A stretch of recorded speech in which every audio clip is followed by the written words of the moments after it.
السلام علیکم to all پیارے ویورز اینڈ لسنرز، کیسے ہیں آپ سب؟ امید کرتی ہوں سب ٹھیک ہوں گے، لائف بھی سب کی اچھی جا رہی ہوگی۔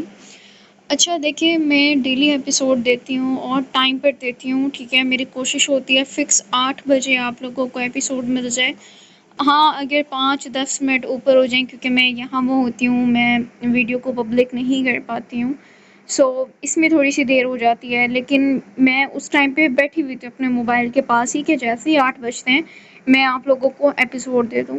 ایک رائٹر اتنی ایفرٹ کر رہی ہے، ٹھیک ہے، ڈیلی ایپیسوڈ دے رہی ہے، ٹائم پہ ایپیسوڈ دے رہی ہے، آپ لوگوں کو بالکل انتظار نہیں کر پا رہی ہے، آپ لوگوں کی ڈیمانڈ کے اکارڈنگ آپ لوگوں کو ایپیسوڈ دے رہی ہے۔ میں کبھی ایسا کوئی سین نہیں لکھتی جو آپ لوگوں کو ڈپریس کر دے، ٹھیک ہے، کیونکہ میرا مقصد یہ نہیں ہے۔ آپ ناول پڑھتی ہو ریالٹی سے ہٹنے کے لیے، ٹھیک ہے، کیونکہ آج کل ریالٹی میں بہت کڑوی ہو گئی ہے، بہت زیادہ، کیونکہ میں خود اس چیز کو فیس کر رہی ہوں اس ٹائم پہ، ٹھیک ہے۔ تو مجھے ایسا لگتا ہے کہ ہمارے لفظوں کی دنیا بہت بہتر ہے، بہت سے بہت زیادہ بہترین ہے، جہاں پہ سب کچھ ہماری اپنی مرضی سے ہوتا ہے۔ تو آئی تھنک کہ یہ ہمارے لیے بیسٹ ہے ریالٹی کے برعکس۔ اب وہ تو بہت زیادہ مطلب انسان اپنے اس میں ہی نہیں رہتا، سمجھ ہی نہیں آتی کہ کرے تو کرے کیا انسانوں کا۔ خیر چھوڑیں، وہ بہت ایک الگ ٹاپک ہے، بٹ کہنے کا مطلب یہ ہے کہ جب میں اتنی کوشش کرتی ہوں کہ آپ لوگوں کو ڈیلی ملے ایپیسوڈ، ٹائم پہ ملے، اس کے باوجود آپ لوگ ٹارگٹ پورا نہیں کرتے ہیں۔ کچھ میرے معصوم سے ریڈرز وہ ٹارگٹ نہیں دیکھتے، ٹھیک ہے، کہ ٹارگٹ کتنا ہے، وہ کہتے ہیں کہ آپ نے جتنا ٹارگٹ دیا تھا نا اس سے زیادہ ہی سبسکرائبرز ہو گئے ماشاءاللہ سے۔ میں آپ کو بتا دوں کہ وہ پوائنٹس میں ہوتا ہے، ٹھیک ہے۔ فار ایگزامپل اگر میں نے 9.2 کے سبسکرائبر کا ٹارگٹ دیا ہے اور وہاں پہ 9.02 ہوا ہے، تو آپ دیکھیں درمیان میں 0 آ رہا ہے، اٹ مین کہ وہ ٹارگٹ نہیں ہے جو میں نے آپ کو دیا ہے، ٹھیک ہے۔ دونوں میں بہت فرق ہے۔ میرے معصوم ننھے منھے سے ریڈرز اس چیز کے اوپر غور کر لیا کریں، ٹھیک ہے۔ اوکے، آج والی ایپیسوڈ ویسے دل تھام کے ہی پڑھنی ہے کیونکہ میں رسک نہیں لے سکتی۔ وہ چہرے پر ازحد سنجیدگی لیے ان کی جانب متوجہ تھا، کیونکہ یہ بات وہ خود بھی سمجھنے سے قاصر تھا کہ برلاس اس کے بابا کے ساتھ آخر کیا کر سکتا تھا۔ جو اس نے کیا تھا وہ کبھی بھی زحال کے وہم و گماں میں نہیں آ سکتا۔ اگر آ جاتا تو جس طرح یہاں کے حالات تھے نہ ہوتے۔ پامیر سانس روکے اسے دیکھتا، دل ہی دل میں خیر کی دعائیں کرنے لگا۔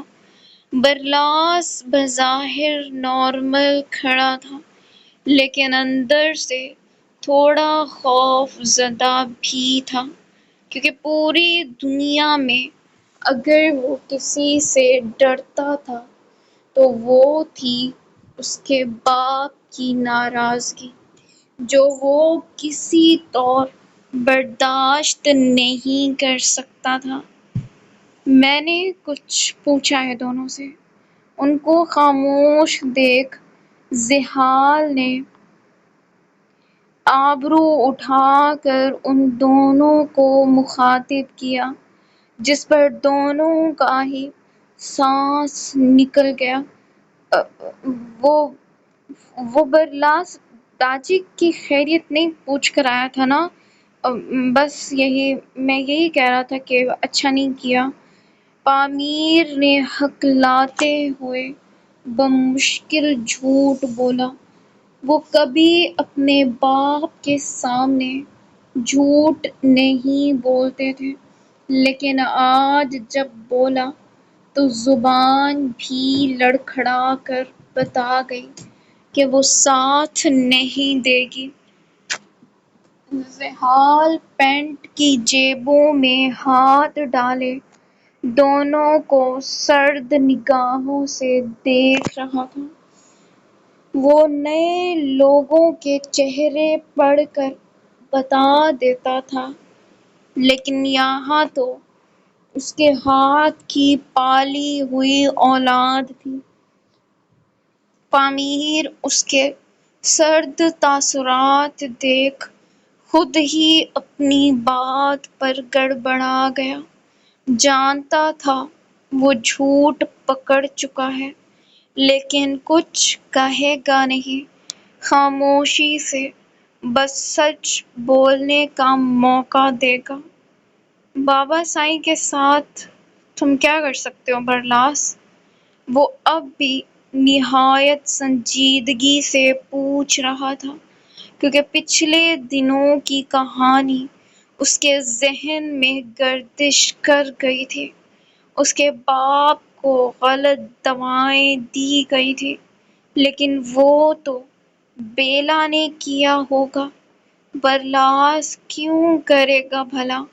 اسے یقین تھا اپنی تربیت پر، تبھی اپنے اعصاب ڈھیلے چھوڑ کر کھڑا ان کے جواب کا منتظر رہا۔ میں نے برلاس نظریں جھکائے بولنا شروع ہوا ہی تھا کہ مامیر نے پیچھے سے ہاتھ ہلا کر اسے منع کیا۔ وہ جانتا تھا یہ سچ جاننے کے بعد کیا ہوگا، تبھی اس کی جان نکل رہی تھی۔ بولو۔ زحال کو اس کی خاموشی کھٹکی تھی۔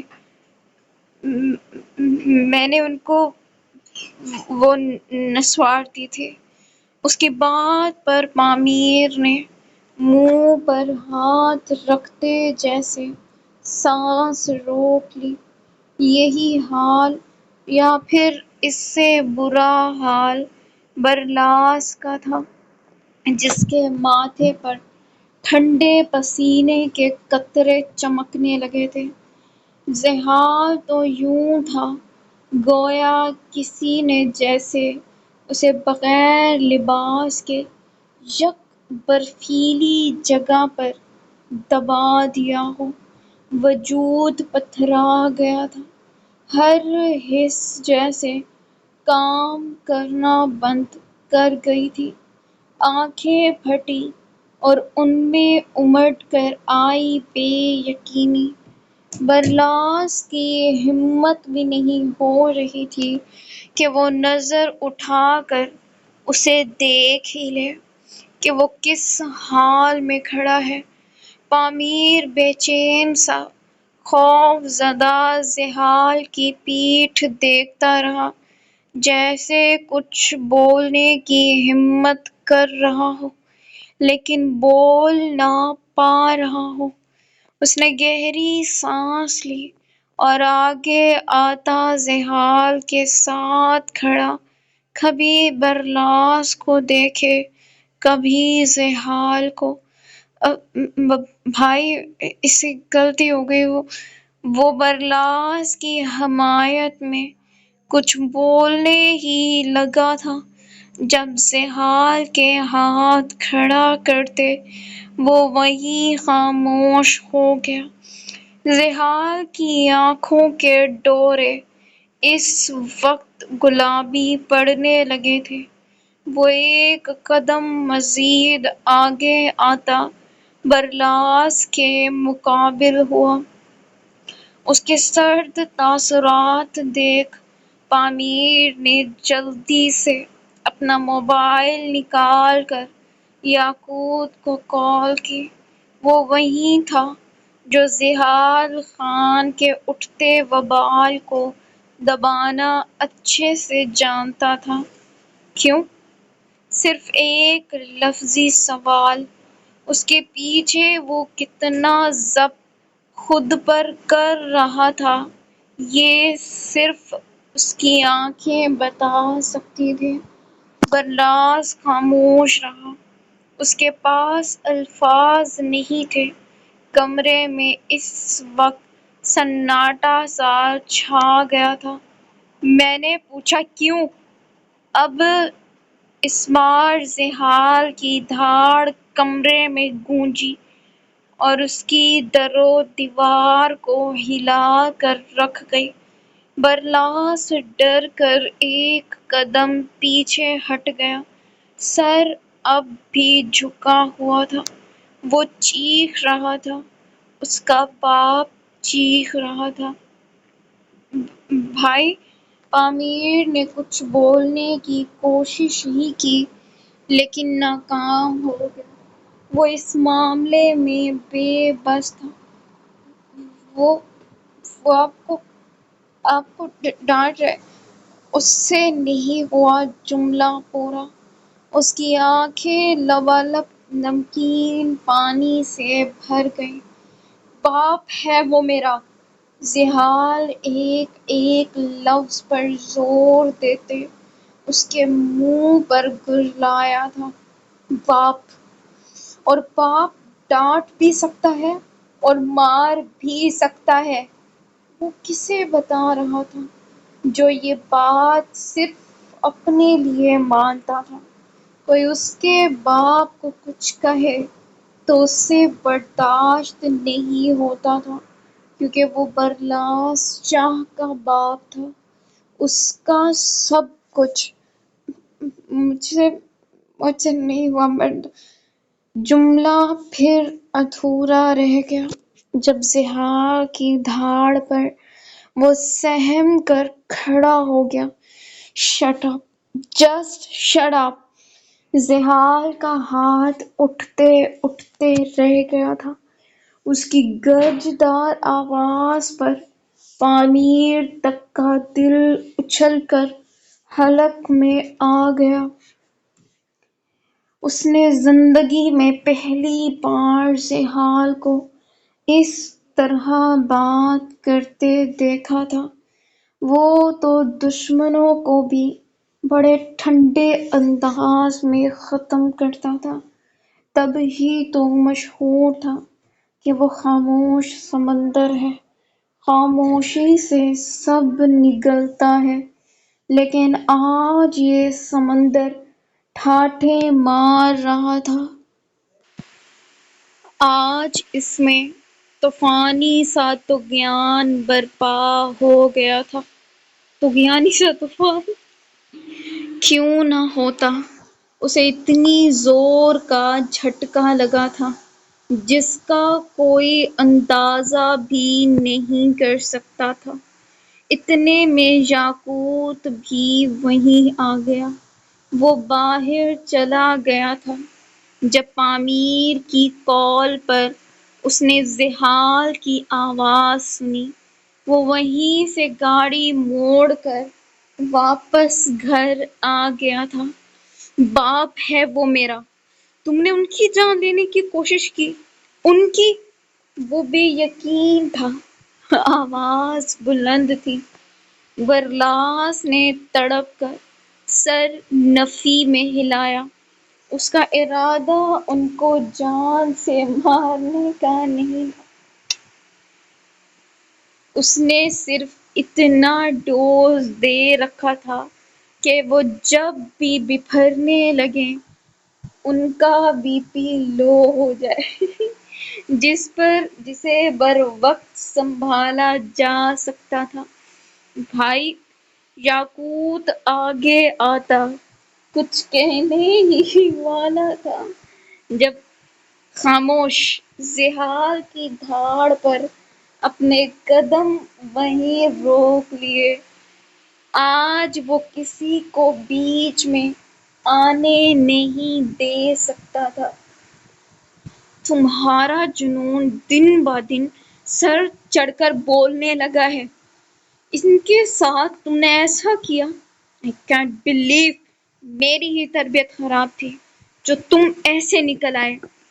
اس کی بات پر تڑپ کر برلاس نے سرخ آنکھوں سے اسے دیکھا۔ اس کی آنکھوں سے گرم سیال تیزی سے بہہ رہا تھا۔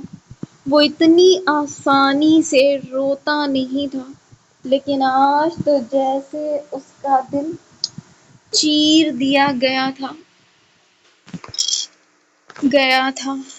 وہ جان سے جا سکتے تھے، کچھ بھی ہو سکتا تھا۔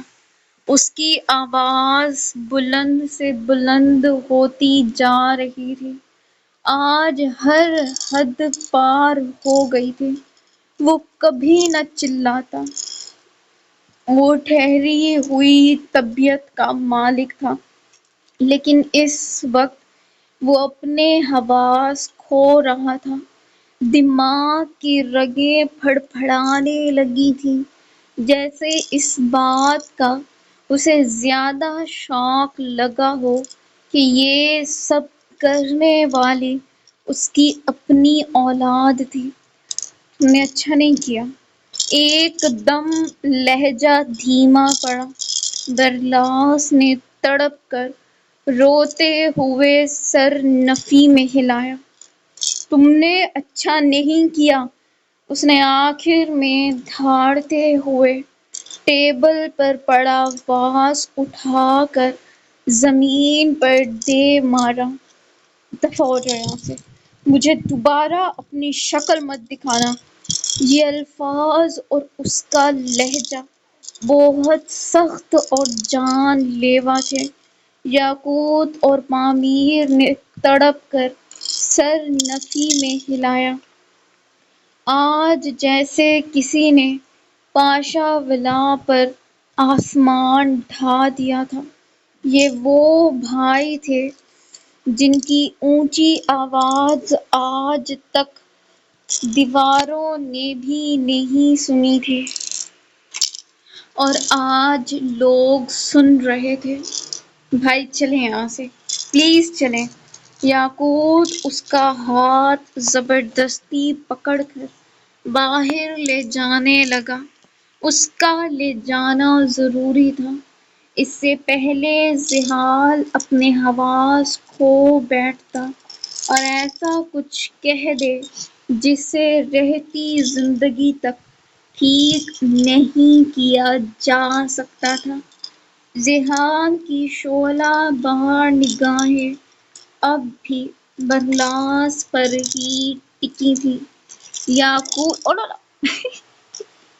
اپنے ٹوائے کے ساتھ کھیلو، نہیں، اپنی ٹوائے کے ساتھ کھیلو۔ یاقوت اسے کھینچ کر باہر لے گیا۔ ان کے جاتے معمیر نے بے بسی سے برلاس کی جانب دیکھا، جو اپنی جگہ پتھرا سا گیا تھا۔ کیا ہوا؟ ہاں کیا ہوا؟ جس کے کانوں میں صرف ایک ہی آواز گونج رہی تھی۔ اچھا میں وائس کہہ رہی ہوں، یہ مجھے مار رہا ہے۔ اب غور سے سنو نا میں کیا کہہ رہی ہوں۔ وہ آپ کو ناول سنا رہی ہے، ٹھیک ہے؟ You are my hero, you are my ذیحال۔ نہیں، آپ اس کے ساتھ کرو۔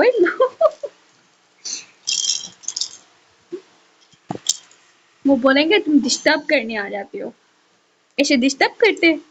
ہاں بولو با، بولو با، بولو، بول دے،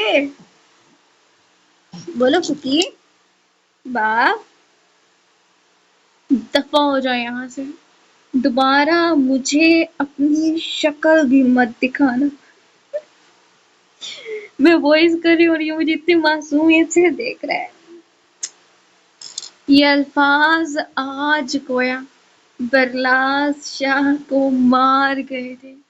کوئی اس کی تکلیف کا اندازہ نہیں کر سکتا تھا، کوئی بھی نہیں۔ وہ چیخا تھا اس پر جس نے آج تک کسی کو اس پر چیخنے نہیں دیا تھا، کیونکہ جانتا تھا وہ چیختے ہوئے لوگوں کو دیکھ پینک ہوتا ہے، اور پینک ہو کر وہ کچھ بھی کر گزرتا ہے۔ یہاں وہ کچھ نہیں کر سکتا تھا کیونکہ سامنے اس کا باپ کھڑا تھا، اور یہاں کچھ نہیں کر سکتا تھا تو یقیناً اپنے ساتھ ہی کر گزرتا۔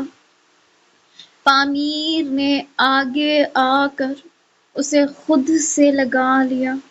لیکن برلاس میں کوئی حرکت نہیں ہو رہی تھی۔ مجھے سلا دو آپ، ایسے کرو ایسے۔ اللہ،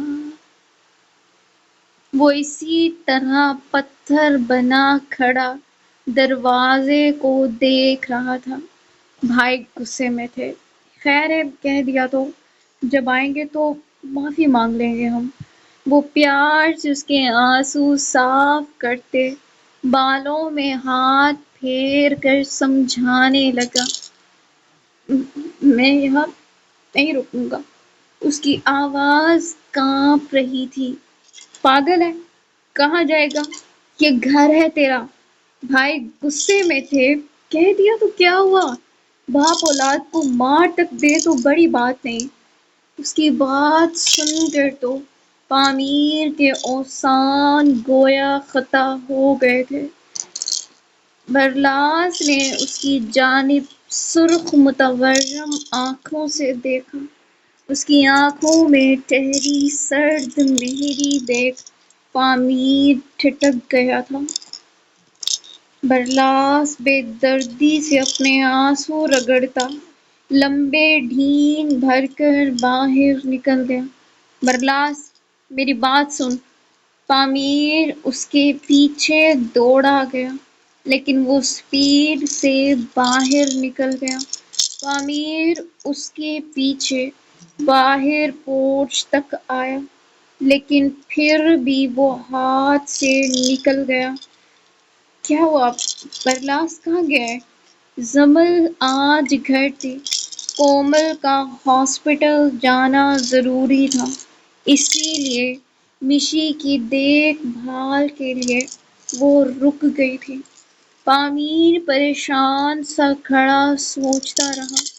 اس نے کسی کو کال کی، لیکن شاید وقت ہی خراب چل رہا تھا، اس لیے مقابل نے کال نہیں اٹھائی۔ وہ اس وقت برلاس کے لیے ٹھیک ٹھاک پریشان ہوا تھا۔ خود بھی پیچھے جا نہیں سکتا تھا، کیونکہ برلاس کو اچھے سے جانتا تھا۔ اسے دیکھ وہ اور غصے میں آ سکتا تھا، اور پامیر نہیں چاہتا تھا وہ غصے میں کچھ کر بیٹھے۔ کمرے کی کھڑکی سے روشنی سورج کی چھنک کر اندر آ رہی تھی۔ یہاں بلائے گئے ڈاکٹرز اب تک یہیں موجود تھے۔ وہ چاہ کر بھی یہاں سے جا نہیں سکتے تھے، کیونکہ اب تک پامیر سلطان اجازت نہ دیتا۔ ان میں ہمت نہ ہوتی یہاں سے ایک قدم بھی باہر نکالنے کی۔ کومل بھی یہیں آ گئی تھی۔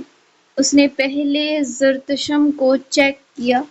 وہ ہوش میں آ گئی تھی اور سب دیکھ بھی رہی تھی، لیکن اس کے جسم میں اس وقت کوئی بھی حرکت نہیں ہو رہی تھی۔ سب کچھ جیسے سن ہو گیا تھا۔ کومل نے اس کے لیے پرہیزی کھانا تیار کروایا، لیکن اتنی کوششوں کے بعد بھی زرتشم نے وہ کھانا نہیں کھایا۔ لب بیچے کومل کو دیکھتی رہی۔ کھا لیں آپ، ویکنیس ہو رہی ہے آپ کو۔ وہ پیار سے اسے سمجھاتی کھانے کی چمچ پھر سے اس کے آگے کر گئی۔ کھا لیں آپ، ویکنیس ہو رہی ہے آپ کو۔ وہ پیار سے اسے سمجھاتی کھانے کی چمچ پھر سے اس کے آگے کر گئی، لیکن اس بار بھی زرتشم نے منہ نہیں کھولا، بس سخت نظروں سے اسے دیکھتی رہی۔ ڈاکٹر، انہوں نے میرے ہاتھ سے بھی نہیں کھایا تھا، پھر ڈاکٹر برہان نے ان کو کھلایا تھا۔ پیچھے کھڑی نرس نے اسے اس دن کا بتایا جس پر کومل حیران سی زرتشم کو دیکھنے لگی۔ انہوں نے کھا لیا تھا تب؟ یہ سوال پوچھتے ہوئے بھی اس کی حیران کن نظریں زرتشم پر ہی تھیں۔ جی ڈاکٹر، کھا لیا تھا۔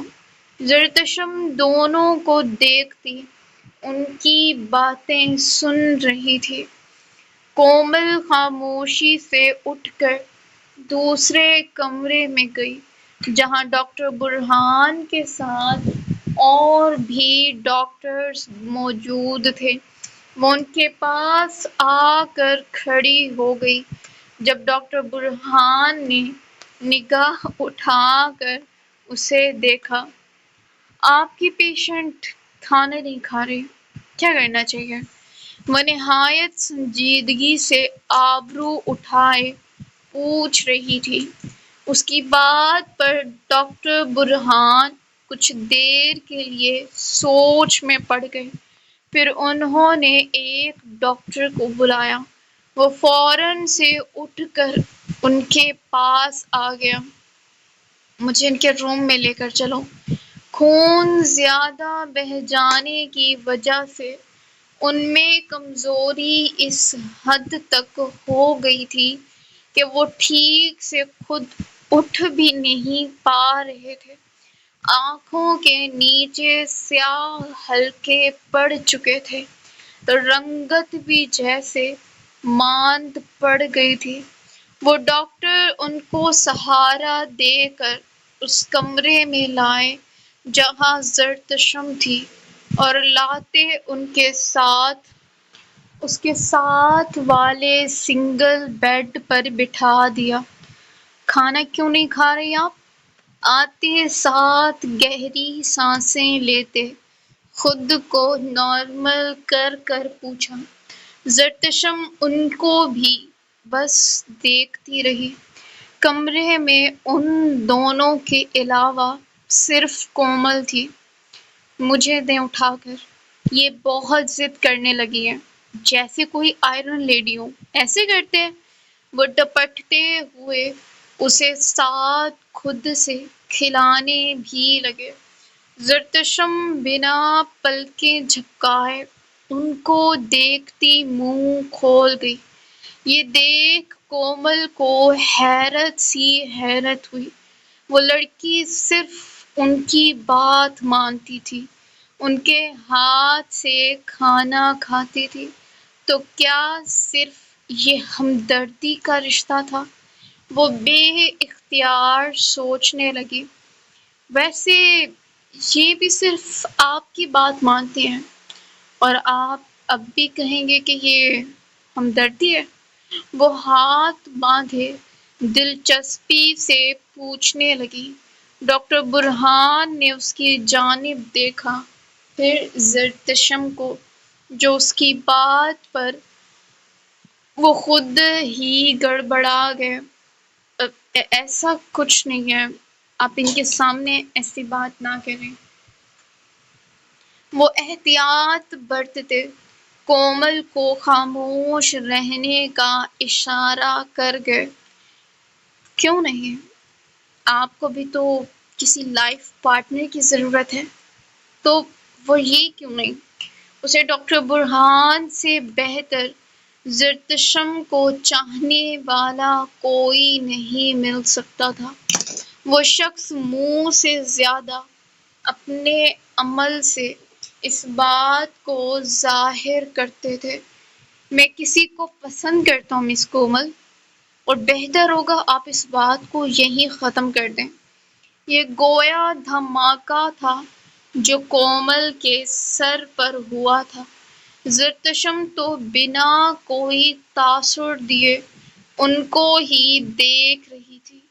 کومل کو جیسے اپنی سماعتوں پر یقین سا نہیں آیا۔ وہ بے یقین سی نظروں سے ان کو دیکھے گئی۔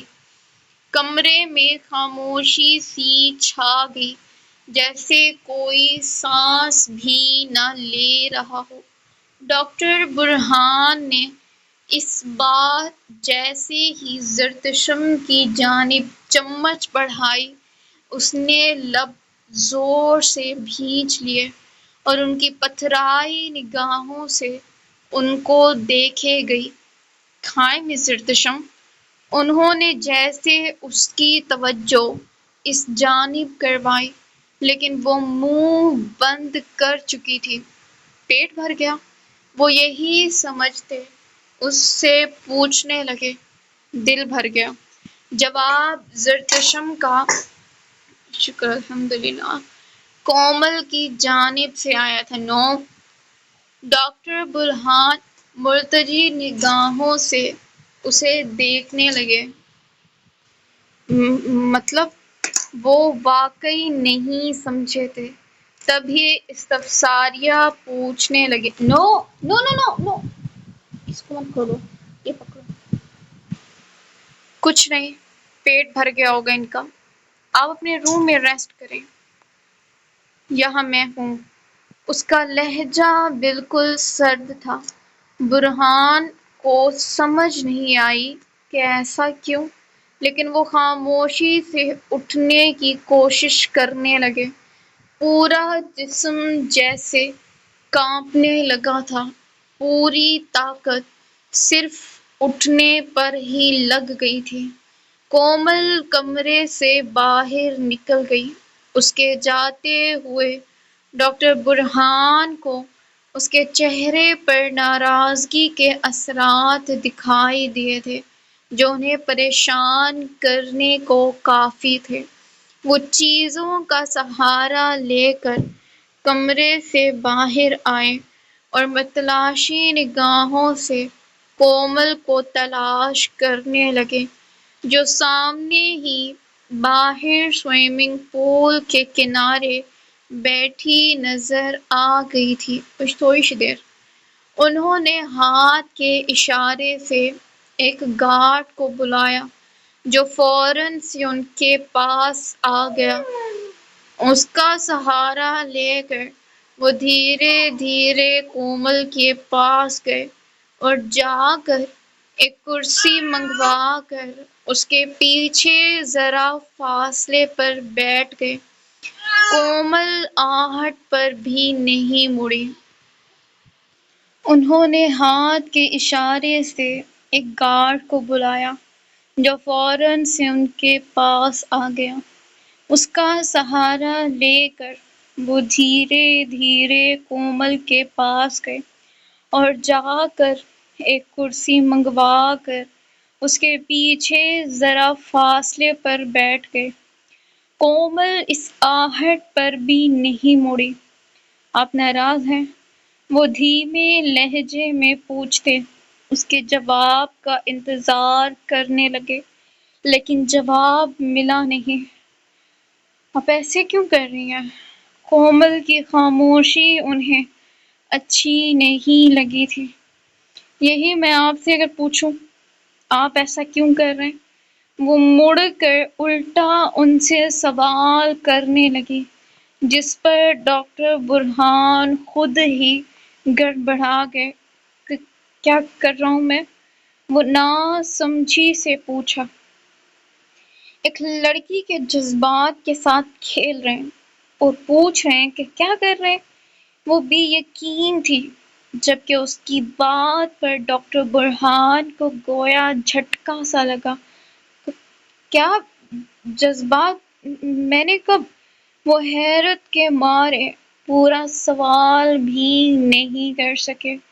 انہوں نے تو کبھی کسی لڑکی کے جذبات کے ساتھ نہیں کھیلا، تو یہ الزام کیوں لگ رہا تھا؟ "جو آپ زرتشم کے ساتھ کر رہے ہیں، اسے جذباتوں کے ساتھ کھیلنا ہی کہتے ہیں ڈاکٹر برہان۔ ایک دکھوں کی ماری لڑکی کو آپ تکلیف سے راحت دلوائیں، اپنوں سے بڑھ کر اس کا خیال کریں، احساس کریں، تو یہ عورت کی فطرت میں ہوتا ہے کہ وہ اس کی جانب دل سے مائل ہونے لگتی ہے، اور وہ معصوم تو نہ جانے کب سے یہ سب برداشت کر رہی ہے"۔ وہ افسردہ تھی۔ اس کی بات پر ڈاکٹر برہان کچھ بول بھی نہیں سکے، الٹا سوچ میں پڑ گئے، جیسے اپنی غلطی ڈھونڈ رہے ہوں۔ اس کا پیٹ نہیں بھرا تھا، اس بات پر غور کیجیے گا، اور اگر آپ واقعی اس میں انٹرسٹڈ نہیں تو پلیز اس کے ساتھ صرف ڈاکٹر کی طرح رہیں، اور کوئی ڈاکٹر اپنے پیشنٹ کے لیے گولیاں کھا کر نہیں بیٹھتا۔ وہ انہیں گویا آئینہ دکھاتی اٹھ کر اندر چلی گئی، جبکہ ڈاکٹر برہان کے کانوں میں صرف ہوا سائیں سائیں کر رہی تھی۔ وہ کچھ نہ کر کر بھی مجرم ٹھہر گئے تھے۔ یاقوت گویا سانس روک کر بیٹھا تھا۔ زحال آفس میں تھا، کب سے کونی ٹیبل پر ٹکائے آنکھیں موندے ہوئے تھا۔ اسے اب تک جیسے یقین سا نہیں آ رہا تھا کہ یہ سب برلاس نے کیا ہے۔ وہ اس حد تک بھی جا سکتا ہے۔ ریلیکس بھائی، بچہ ہے وہ۔ یاقوت نے ایک آخری کوشش کی اسے پرسکون کرنے کی اس بار، لیکن اس نے غصیلی نگاہوں سے اسے دیکھا۔ بچے ایسے کام نہیں کرتے۔ اس نے بابا کے ساتھ بہت غلط کیا ہے۔ ان کو کچھ ہو جاتا تو؟ وہ اب بھی بے یقین سا شاک میں تھا۔ یاقوت کو سمجھ نہیں آئی کیا کہے، جب اس کے موبائل پر رنگ ہونے لگی۔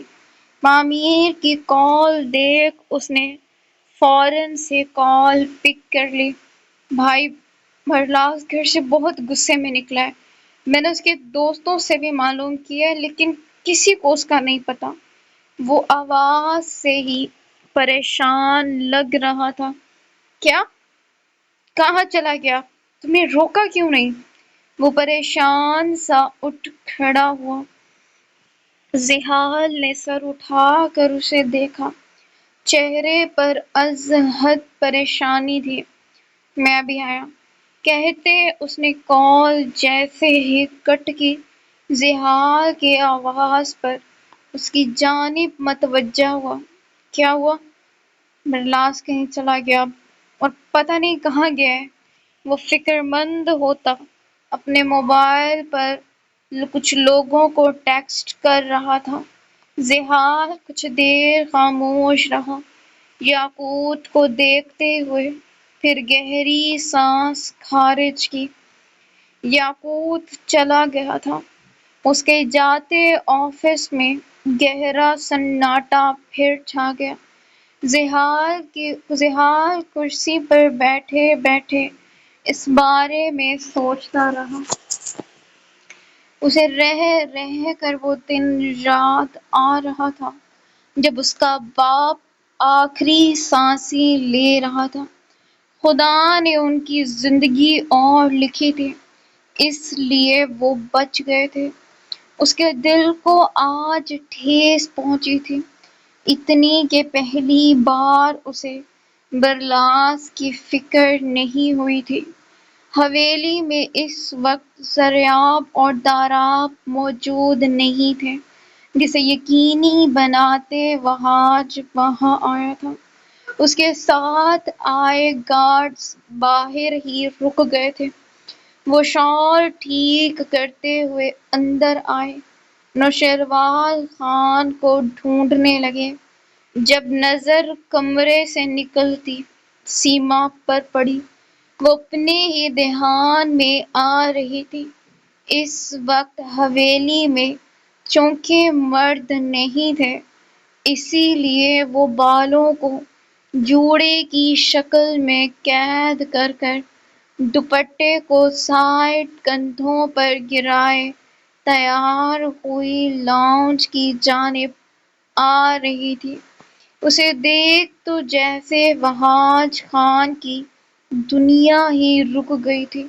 وہ شرمساکت کھڑے اسے دیکھتے رہے۔ کتنے دنوں بعد اسے دیکھ رہے تھے۔ دل کی حالت تو جیسے بگڑنے لگی تھی۔ وہ سب حواس کھو بیٹھے تھے۔ جب سیماب کی نظروں سے پہلے کسی نے وہاج کا بازو پکڑ کر انہیں ایک پلر کی جانب کھینچ لیا، وہ ہکا بکا سے بیلا کو دیکھنے لگے جو غصیلی نظروں سے ان کو دیکھ رہی تھی۔ کیا کہہ رہا ہے تم لالا؟ اس کی زباں آواز دبی ہوئی سرگوشی نما تھی۔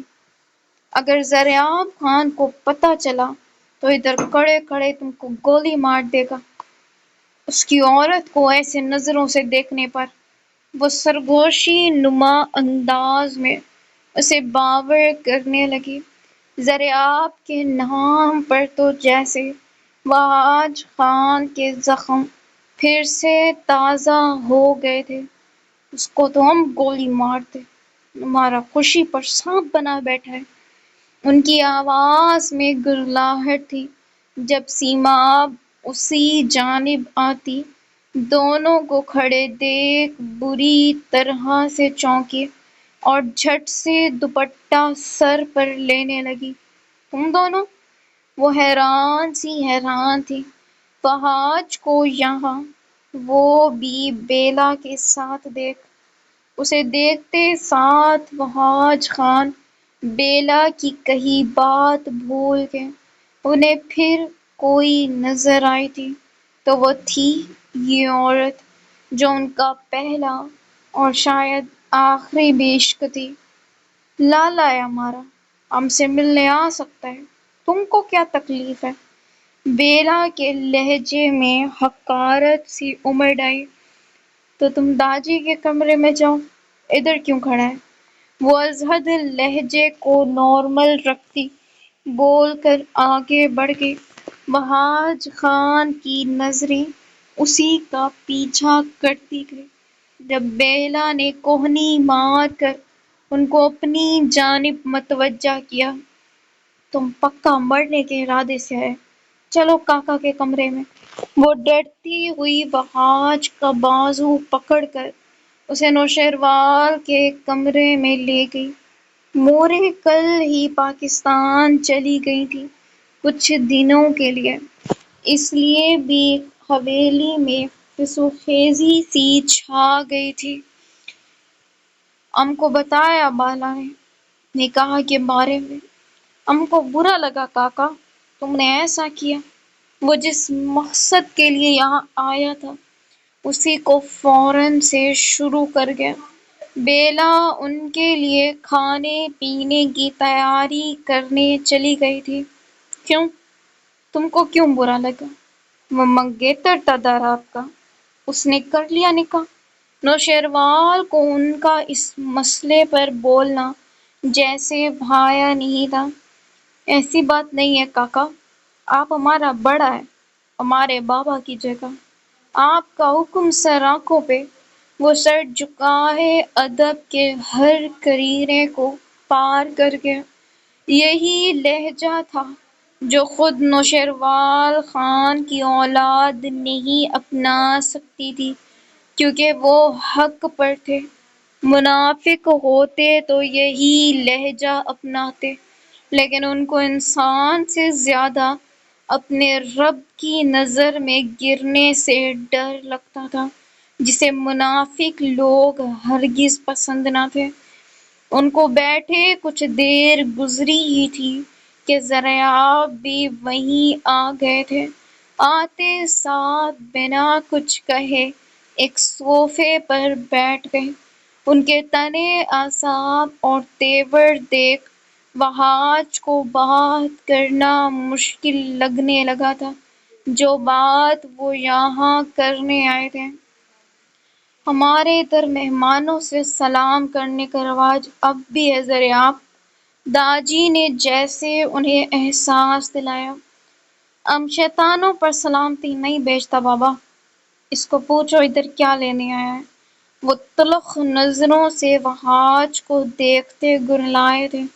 دروازے کے باہر سیماب کی نظریں اندر بیٹھے اپنے خان پر تھیں جو اس کے ایک کال کرنے پر ایک بار بتاتے کہ وہاج خان آیا ہے، آ گئے تھے۔ یہی اگر بالاج ہوتا تو ان کو گھنٹہ فرق نہ پڑتا، لیکن وہ وہاج کی نظروں میں ہوس بھانپ چکی تھی۔ ہاں، اب وہ ہوس ہی تھی جو ایک شادی شدہ عورت کو ان ندیدی نگاہوں سے دیکھ رہے تھے۔ سو ویورس، یہ تھی آج کی ایپیسوڈ۔ امید کرتی ہوں کہ آپ کو پسند آئی ہوگی۔ ٹارگٹ کمپلیٹ کر لیجیے اور نیکسٹ ایپیسوڈ ٹارگٹ کمپلیٹ کرنی پائے گی۔ ٹیک کیئر، اللہ حافظ۔ اور ہاں سوری ایک بات یہ کہ سب سو رہے تھے اور میرا بھتیجا میرے پاس تھا، باقی لوگ ڈسٹرب نہ ہوں، دیٹس وائی، تو اس نے درمیان میں تھوڑا سا ڈسٹرب کیا، اس کے لیے معذرت۔ اللہ حافظ۔